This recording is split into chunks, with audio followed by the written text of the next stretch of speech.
Okay, good afternoon, everyone. So we'll officially start the webinar. So today's topic, we'll be talking about how to avoid neck and back pain while working from home.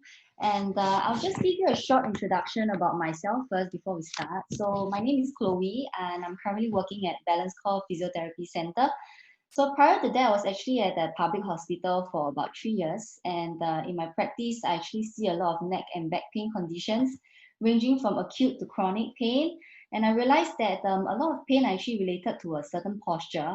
And due to COVID, right now, with a lot of people working from home, I actually see a lot of pain resulting from prolonged sitting with poor posture. And this is why I want to reach out to more people to educate and help you guys on how to sit properly to prevent unnecessary muscular tension. Okay, so just a disclaimer.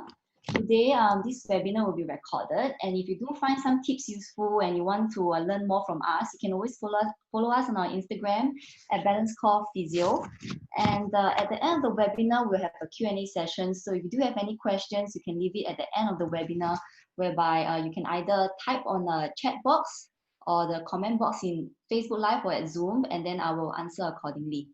Okay, last but not least, we also have two cameras currently. So I'll be toggling between two cameras and doing some sort of demonstration for some exercises, or as well as some other things that I would want to demonstrate. You can also look at the side camera, whereby you can see how I'll be performing some exercises later on.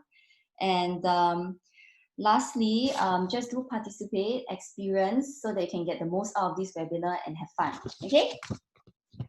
So today I'll be sharing about what are like the common sources of neck and back pain, how you can help yourself to reduce pain on your own, what is a good sitting posture, as well as lastly, what exercises you can do at home to improve your own posture. So first and foremost, we'll just start on talking a little bit about muscle, okay? So you can see from this picture right here, you can see that the human body has many layers of muscles. They are currently like arranged in a very complex manner, right? So these muscles are actually wrapped around by sheets of connective tissue, which we call fascia. And these connective tissues can be found wrapping around our organs, our vessels, or our bones. And usually the muscle and the fascial system, right, they are one of the more common sources of pain in the body, especially when these muscle or fascial systems are overloaded or working too hard over time. And because of the connectivity of these kind of systems, you will find some areas having pain, may also result some other areas having pain as well. So you can see this picture right here on the presentation slides. You can see that we have an upper cross syndrome and a lower cross syndrome, right? This is just a typical sort of posture that most of us might have, whereby if let's say some muscles are tight, you will find that some muscles will be weak or a little bit lengthened, right? So I will do a demonstration. If you can look at the side camera right now. Okay, so this is me, okay, sitting like that. And if I'm someone with a hunched posture and with a poking chin, you will see that I will tend to have a lot of tightness in my chest as well as the back of my neck, okay? And because of that, my muscles on the front of my neck as well as the back of my upper back will tend to be a bit weakened and a bit longer. But the reverse might also be true. If I'm someone who actually has my chin tucked in all the time and I'm sitting and maintaining this posture, actually I'll start to find that the front part of my neck is actually going to be really tight. And because of me having this posture all the time, I'm also actually tensing my lower back muscles when I sit. So either of this posture is actually not good for you if you're sitting in this manner, okay? And this explains and this tells us that that is why that when we have certain posture, we tend to have multiple issues or problems with our body. And that's because these muscles actually, when we are sitting in that position, it really gives rise to a lot of problems. Okay? So moving on to the next slide, we'll talk about what is a trigger point. Okay, so I'm sure some of you might have heard of this term before. Okay, and I want you to touch your muscle, and sometimes when you do have like maybe your biceps, a big piece of muscle here, when you do touch a muscle, you actually find that some points are a little bit more sensitive and some points are a little bit more painful than the others, and certain parts are just not, right? These are very focal and specific pain points in the muscle, which we call trigger points. And so sometimes if the muscle tension is actually quite high, you can actually feel like a palpable lump or knot underneath the skin, okay? So if you were to take a microscope, right, and actually look deep down into this muscle fiber, you will start to see that there are hundreds and hundreds and hundreds of small units like this to form a single muscle fiber. And these small units are what we call myofibrils, right? And when these muscle fibers tend to get tense, right? If you look at my hand right here in the front of the camera, muscle fibers usually look like this. And you can imagine all my fingers are just tiny muscle fibers. And when muscles contract, they will look like this, sliding on top of one another, and relax, they will be lengthened, right? But sometimes when muscles can't really relax properly, they tend to be stuck in this kind of position. And if they were to contract and relax and keep contracting and relaxing, and somehow you might find that the more the muscle tries to work harder, the tighter and tighter it becomes. And then these are actually the knots that we are calling them trigger points that you might find in under your muscle belly or on your skin when you try to touch your own muscles. Okay, so if we have all these tight muscles all the time, and you can imagine if, let's say, we have a single muscle fiber here, and we have so many hundreds of units of these small knots around there, and if we try to do a general movement such as stretching or moving our body around and twisting our body, you will find that all these muscle knots, right, even when we try to stretch, the knots that are initially tight will not actually be loosened, but the muscle or the parts of the muscle that are not knotted will actually be stretched. And that is why stretching doesn't work all the time. It's because the points that are knotted do not really respond very well to the stretch, because the muscles, the part that are actually a bit looser and lengthened, tends to be the one that gets stretched more, right? So this is why we need to perform certain things such as muscle trigger point release to actually help us to regain optimal flexibility of our muscles. Okay, so I would like you all to give it a try, okay? So this is a technique we call trigger point release, and it is done on a single muscle belly, whereby we find a specific trigger point. So the key to effective pain relief, right, is actually relaxation. But relaxation is such a subjective and broadly used term, and everyone actually defines relaxation so differently. Some people might feel that massage is relaxing, right? While others might find meditation as a tool to relax. But unfortunately today, right, the type of relaxation that I'm talking about, right, has nothing to do with like a passive massage or meditation, but rather it's a lot more with connecting your mind to the muscle, which we call something like a mind-muscle connection. Okay, and a true relaxation of the muscle can only occur when the brain can purposefully identify the area of tension and work together with the given pressure to consciously let go. Okay, and using words alone or direct feedback is actually not going to be helpful. You can't simply just ask someone to relax and then you expect him or her to actually be free or be relaxed. So you actually need to press on specific trigger points for this to work.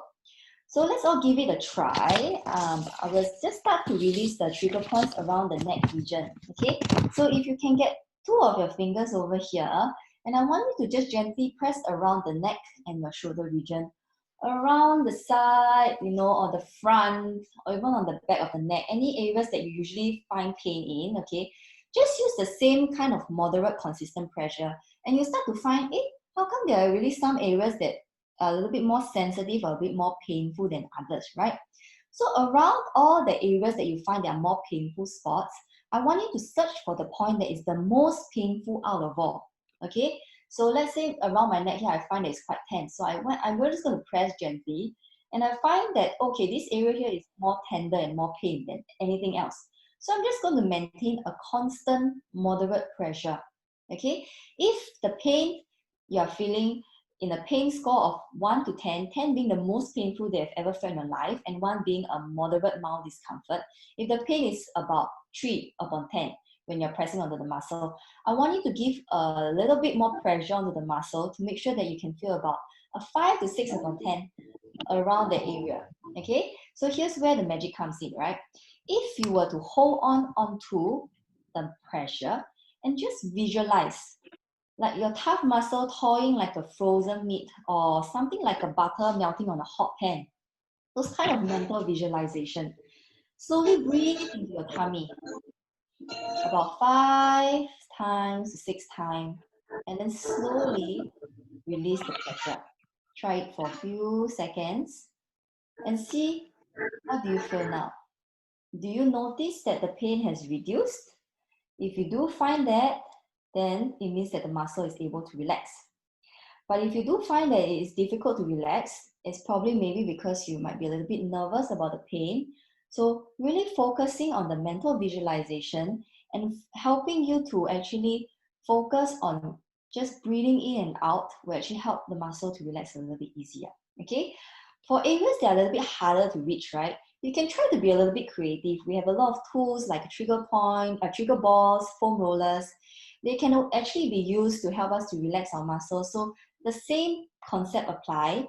Just find the area that you feel the most tense, okay? Pick the one that has the highest tension, which are the trigger points of these muscles, and then you're just going to apply a moderate pressure on a pain score of 5 to 6 upon 10, and then do some mental visualization, and then just gently breathing in and out.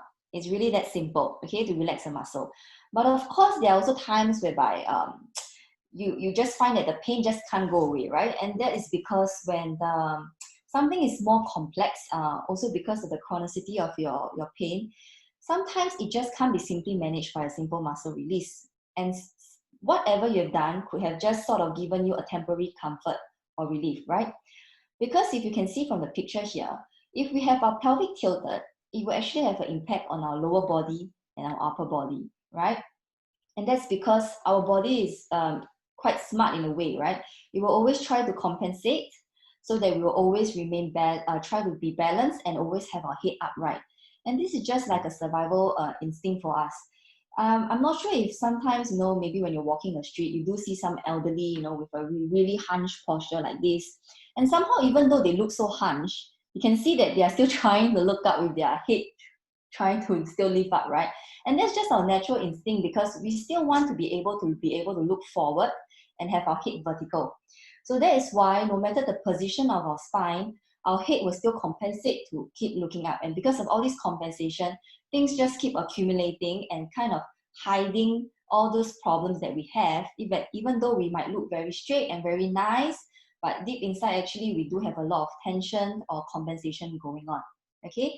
So if we do not actually make changes to our postures and we keep having all these areas overly stressed, wear and tear can happen, not only to our muscles alone, okay, also to our vertebral disc, intervertebral disc, our ligaments, our joints.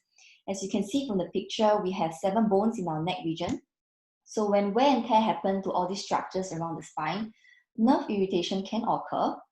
And as you can see, each nerve actually comes out from different levels, right? And these nerves actually supply to different parts of the body, giving different motory or sensory functions. So that's why if you have some nerve impingement, you actually can feel pain running down from your shoulder to your elbow or even your fingers, and the pain might feel like shooting sharp or pins and needles. If you do experience symptoms like this, it's important for you to start relooking at how you want to reset the system so that the body is not put under stress, okay? So moving on, okay, we can see that we have 2 very famous buildings right over here, the Eiffel Tower and the Leaning Tower of Pisa, right? One of the structure that we have here is standing very tall, while the other is at a risk of collapsing. Okay, and this is actually the basic rules of center of gravity and base of support. Because the human body is the same, okay? Our center of gravity has to be on our base of support for us to be vertical.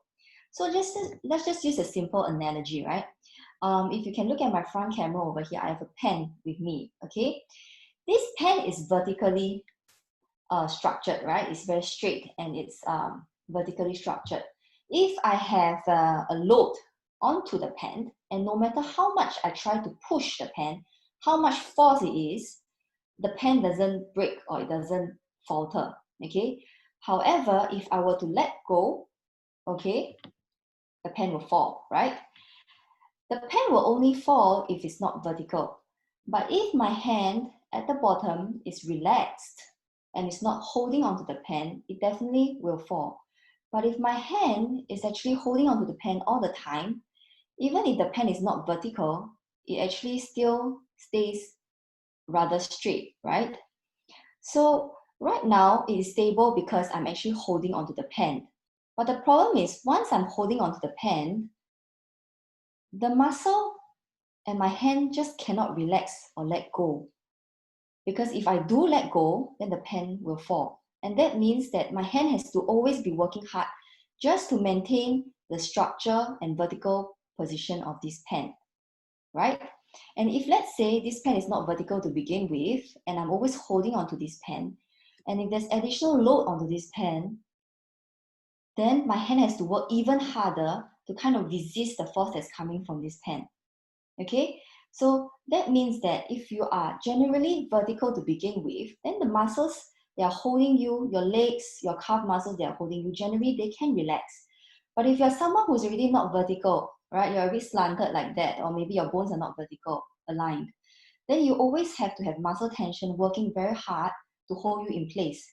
And that's why you just can't relax all the time. So we talk about people who are generally bigger in size, right? Some people tend to say, oh, it's because you're heavy, so you're going to put a lot of pressure onto your joints. Well, yes and no. Definitely, if you lose weight, you're going to reduce compression onto your spine.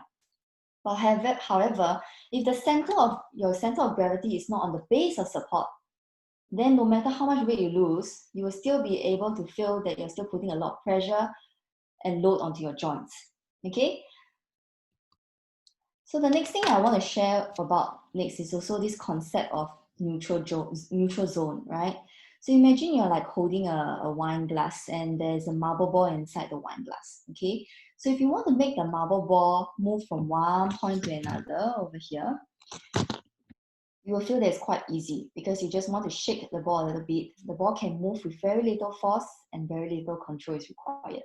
However, if you want the marble to move to the edge of the glass, what happens is that you need to stir very hard, right? Much harder than before.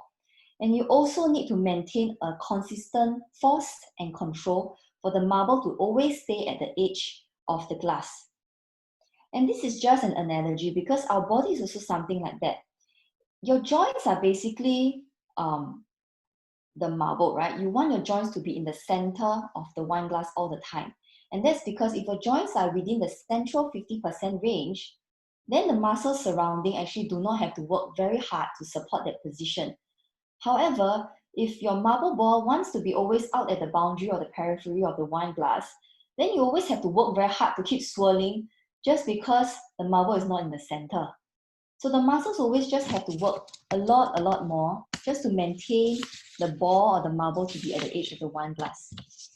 So that's why people who do not really have a good posture or tend to be very deviated in their posture, they tend to get tired a lot easier as well.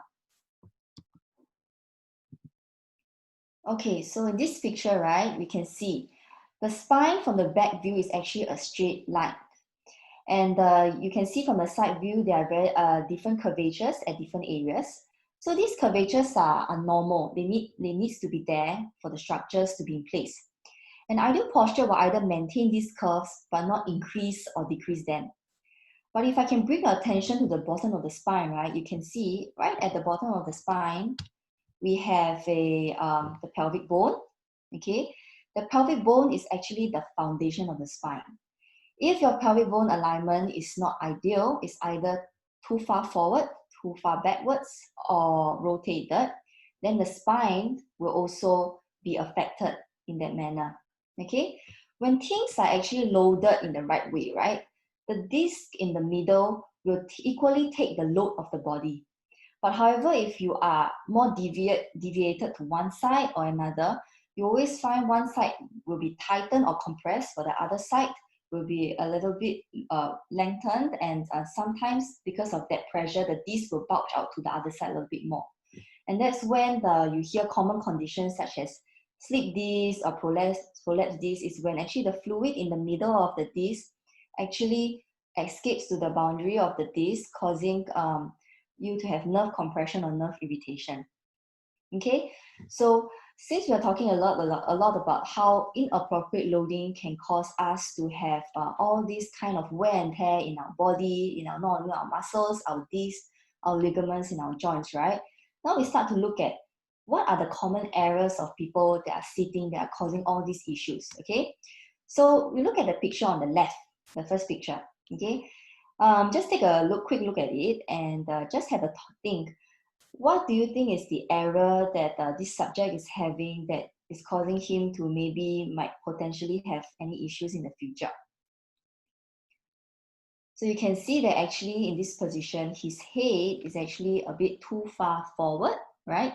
And you can see that because of this kind of posture, it can give rise to a lot of tension around the neck and the shoulder region. And with this kind of posture, it can lead to certain conditions such as headaches, cervicogenic headaches, and neck stiffness. Okay, so the head is just too far forward. Okay, the picture on the right, okay, you can see that the subject is actually sitting a bit too straight. And it tends to be a common mistake because a lot of us, we are told that we need to always sit straight and not slouch, right? But actually, because of this position of this person sitting too straight, the pelvis is actually rolling too far forward to compensate for the otherwise hunched posture, okay? And end up, you will feel that you're tensing the back muscles to support this upright posture. Okay, so if I can bring your attention to the camera at the side, okay? So if I am sitting a little bit too slouch, right? Okay, and if I want to try to sit straight and try to arch my back like this, okay, if I want to sit straight and try to arch my back like this, I'm actually covering myself from a slouching position. But by doing that, I'm actually tensing my back muscles, and you won't feel that you are actually very relaxed in this position because you're always tensing your back muscles and you tend to get tired. So after that, you might just feel that you don't really want to sit straight anymore and start to slouch again. So this is actually not the correct way of trying to sit straight. And I will tell you what's the ideal way of how to sit straight in a moment, okay? So because of this kind of issue, you might find that you will have low back pain, okay, generating from this kind of problem, okay? So moving on, okay, this is another incorrect sitting posture, okay? Just take a look and just find and try to identify the errors as to what the subject is having. So first and foremost, actually, this person is actually sitting too far away from the desk, right? And you can see that if you are actually too far away from the desk, what happens is that you will find that your arm actually has to reach out so far forward to reach your mouse or your keyboard, right? And when that happens, you can feel that your elbow has to always be straightened and tense. And this can give rise to conditions such as tennis elbow, because your elbow, the muscles around it, they are always working hard to maintain that position. Okay, you also have wrist issues such as carpal tunnel syndrome, trigger finger, because of the position of the wrist is actually not neutral. If you can see from the picture, the wrist is actually a little bit extended, right? This is neutral. This wrist is a little bit extended. So when your wrist is in this position for a prolonged period of time, you get these kind of conditions rising from your wrist, your elbow, or even your shoulder. Okay, the picture on the right, another common error which we see often in females, which is the crossing of the legs. Okay, as you can see, right, when we cross our legs, actually, we are trying to close our pelvis or buttock region. And because of us crossing our legs, right, and narrowing our bum and pelvis region, we are causing not only tightness in the inner thigh portion, we are causing a lot of compromised circulation because we have really major arteries running through the groin region. But we are also actually allowing our pelvis to be rolled backwards the moment we cross our legs. So when our pelvis are rolled backwards, generally you will just end up being in a very slouched position already, because for you to be in a straight, erect posture, the pelvis has to be in a neutral, in a slight forward tilt actually. So with you crossing your legs, your pelvis actually ends up being a bit too rolled backwards, and then everything just follows through, right? Because we mentioned about how the pelvis is actually the foundation of the spine. So when that happens, you are trying to be crossing leg, you're being a little bit slouched, and then you end up trying to sit a bit straight, And this is when you will actually cause a lot of compression in your lower back. I've seen people having slip discs because of this kind of posture alone generally, just with the fighting of the tension of just lifting yourself up, even when your pelvis is trying to roll backwards. So it's just like one trying to go up and one trying to go down. These forces are just giving too much stress to your lower back. Okay, so we talk so much about what all these incorrect sitting postures. If you do find yourself, doing all these small little things, it's good to, just try to correct yourself every now and then. Okay, all these are just habits, right? So if you can remind yourself and be aware of what is wrong, generally with time, if you know what is right, you'll be able to correct it over time. Okay, so we come and talk about then what is an ideal sitting posture. Okay, so first and foremost, to demonstrate what is an ideal sitting posture, right? I will get your attention to be on the second camera again. I'll be demonstrating what is an ideal sitting posture, okay? So, the key to an ideal sitting posture, okay, to help you to be upright without tensing your back muscles and to not slouch, right, is that we need to sit with a wide buttock, okay? So the buttock has to be widened, okay? It's a bit funny to hear that, but if you didn't know that, actually, normally when we tend to just sit down like this, right, we are all sitting with a narrow buttock. And what do I mean by that is that when you sit, you can feel that you're sitting on a very soft part of your bum, okay? And you can feel that when you're sitting, you are not sitting on your sit bones, and you can feel that the back, the lowest part of the spine, whereby we call it the tailbone, right, is actually touching the seat. You can touch that on your own, okay? When you have this narrow buttock, generally the spine or the pelvis position would be a bit rolled backwards, and you'll find that your tailbone will be touching the seat. So then how do we get our buttock to be wider, right? Before you sit, you actually need to allow yourself to bend a little bit more forward to allow your buttock to widen. So you need to push your bum outwards so that when you sit down, okay, just do it together with me, you will feel that right now there is a flattening of your buttock. And when that happens, you naturally feel a little bit more stable because currently right now you're sitting on your sit bones and it's no longer the soft part of the bum that you're feeling just now, right? Because that was a narrow bum. Now when you're sitting on your sit bones, you will feel more stable, okay? You actually don't really would feel like you would be slouching. By sitting with a wider bum, generally if you're relaxed, you won't be slouching. Naturally your spine will already be erect in that manner. Okay, so you just want to move your pelvis back and forth, like rocking your pelvis up and down, okay? When you rock your pelvis up and down like this, you'll find that if I rock too far backwards, then my tailbone is going to touch the seat, right? If I rock it too far forward, then it's not very nice because I'm tensing my back. So you just want to find somewhere in the middle, whereby you feel that it's directly right on top of your sit bones without your tailbone touching the seat. Okay, easy to follow, right? And when you are in this natural and neutral pelvis position, that is the best for your lower back. Okay, the second thing that you need to take note is that you need to sit closer to your desk. Okay, you saw just now the incorrect posture that we had, right? If you're someone who sits too far, then you're going to always tense your hands like this, and it's not very nice. So I want you to be able to sit closer to the desk, so then it's a little bit more comfortable for the rest of the upper body, okay? So next, what I really want you to also feel is that your wrist or your forearm, right, shouldn't be the part that is actually supporting onto your table, okay? Your elbow has to be supported, okay? So if you look at the side camera again, okay, I want you to try this for yourself, okay? There is actually a support point in our upper limb that is actually the best for us, okay?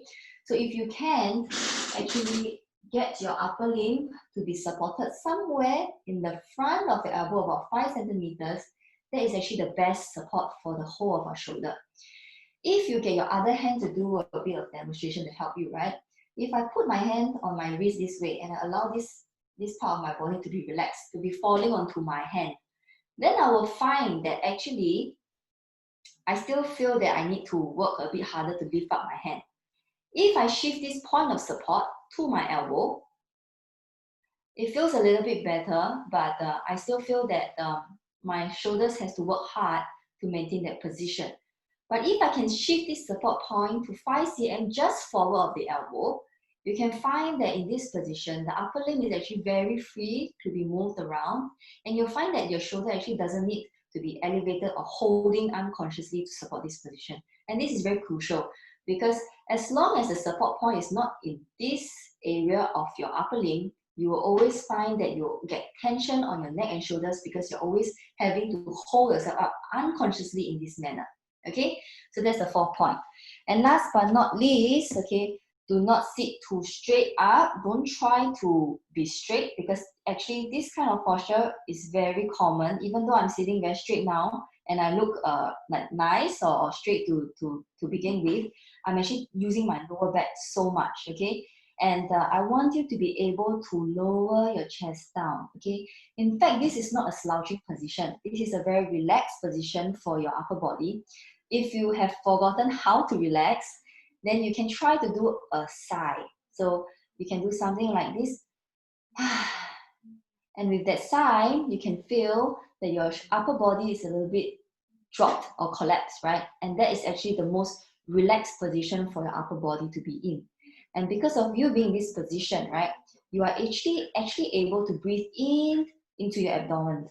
If you are always in this upright position like this, when you're breathing, it's always chest. Your chest will always be the one rising up and down, and then you're not going to use your diaphragm to breathe. And that's when you will end up to get a lot of tension in your chest region and your neck region because all these muscles, they are working to help you to breathe. These are our secondary breathing muscles, the intercostals or the scalene muscles. And these are not the muscles that you want to utilize when you're breathing, okay? So with a collapsed chest like this, actually, it's so much more easier and so much more relaxing for you to be breathing like this. Okay, so these 5 tips, okay, just remember, and ideally your spine should be in a relatively neutral or in a comfortable position. Okay, so I will just go through on the last part whereby we do, I'll be talking about some exercises on the common areas that tend to get stretched or overloaded. Okay, and the muscles that we're going to talk about first is the muscles at the back of the neck. You can see from the picture, right? I want you to just make sure, if you bring your attention to the side camera again, right? For this exercise, okay, you need to make sure that you have your hand directly on your opposite hip, okay? So it needs to be on your opposite hip. If your hand is just on the side of your body, then you're not going to feel the stretch. So you just need your hand to be on the opposite hip, okay? And I want you to generally just look towards the opposite shoulder and use your other hand to gently just pull downwards. You should feel a stretch at the back of the neck. It's important that when you're doing these exercises, do not poke your chin forward, okay? Don't poke your chin outwards like this, otherwise you will end up not stretching the right muscles. So keep your chin in. Place your hand towards your opposite hip at the back and just look down and stretch. Generally, stretches we will recommend you to hold for at least 30 seconds and you have to repeat for about 5 to 6 times on each side. Okay? The other muscle that you will find very useful to stretch is the side muscles over here. So I know that a lot of you are very familiar with all these neck muscles or neck stretches, right? But the thing is that there's a lot of error that is done with these stretches is that the chin tend to be poking out too much. So tend to do something like this with the chin poking too much. So that's incorrect. Make sure that your chin is in and make sure that your hand is at the back to allow for maximal stretching of the muscle. Okay, so moving on. Good muscles to also stretch are the chest muscles as well as the triceps. Over here, you can see from the picture where these muscles are located. The chest muscles, you can just open your arms, and just think of pulling your elbows backwards, okay? But the important part to take note in this is that try not to arch your lower back when you're stretching. So don't do arching like that. You're supposed to make sure that your lower ribs, doesn't flare out. So you cannot allow your lower ribs to poke out so much.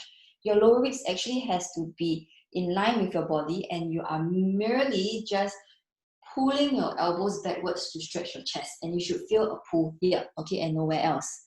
And again, stretches should be maintained for 30 seconds, okay?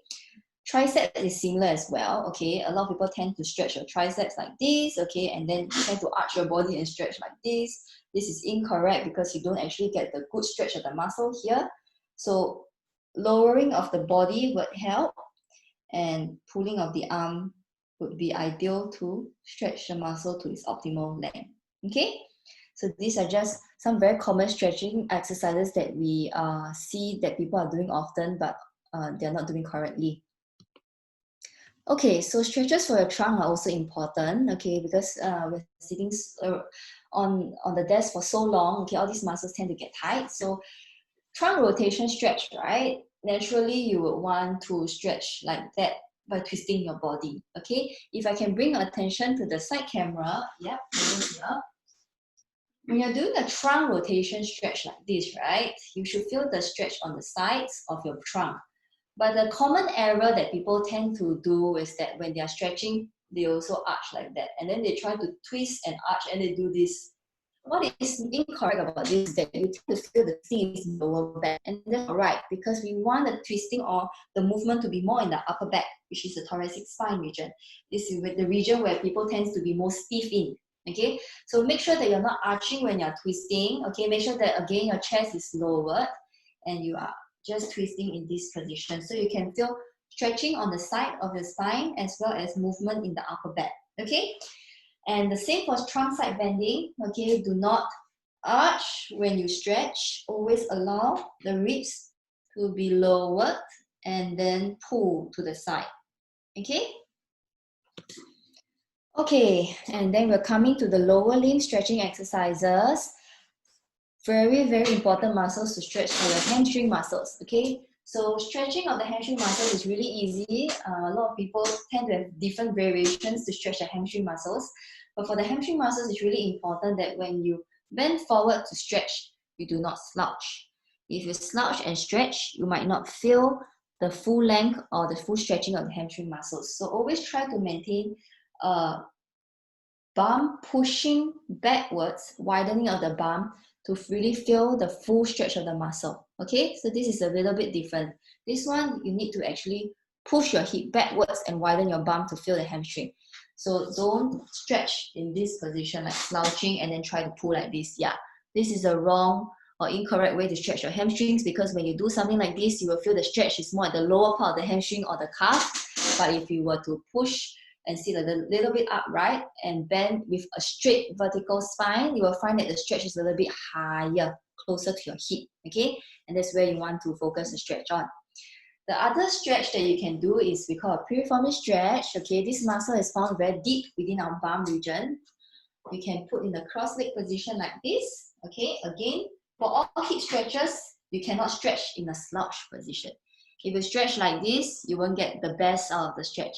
You need to maintain an upright posture and allow your pelvis to roll forward. Just by the pelvis rolling forward a little bit, you can really feel the stretch in the back of the hips.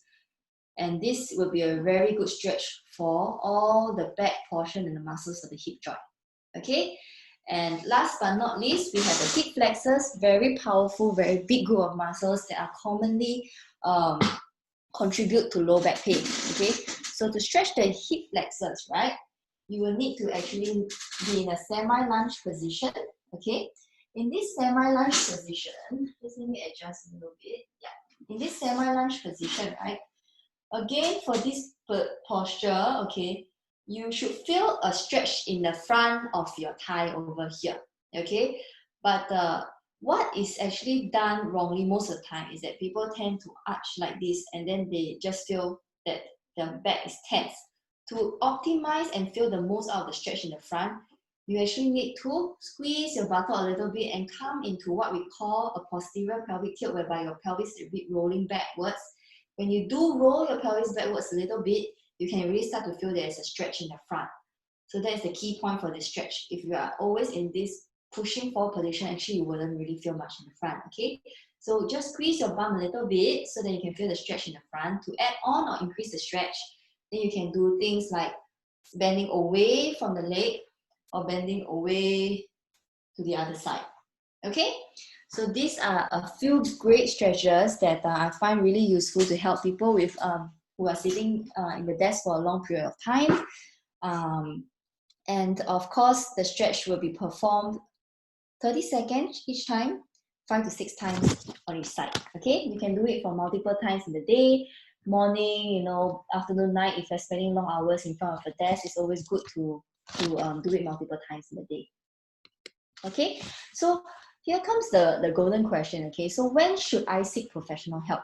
You should seek professional help when the above exercises can't help you to get better, when you still don't really understand clearly what we have covered today, or when your condition is so much more complicated. I mentioned before, if let's say you do have multiple areas of pain and multiple areas of discomfort, then a simple muscle release is probably just going to provide you a temporary relief. So having your condition being more complicated, maybe a simple muscle release might not be enough. Okay, or if when you need someone to guide you more closely with your exercises, sometimes certain exercises that you always see on YouTube or on Facebook or Instagram, even though they might try to teach you the right way to do, there are certain key points to take note to allow optimal stretching or strengthening of the muscle. So if you need someone to guide you closely with these exercises, it's always good to seek professional help. Okay, so how can physiotherapy help? So firstly, we can always help you by finding the root problem and explain how it affects you. Whenever someone has neck or back pain, usually the problem or the root problem is not from the neck or the back.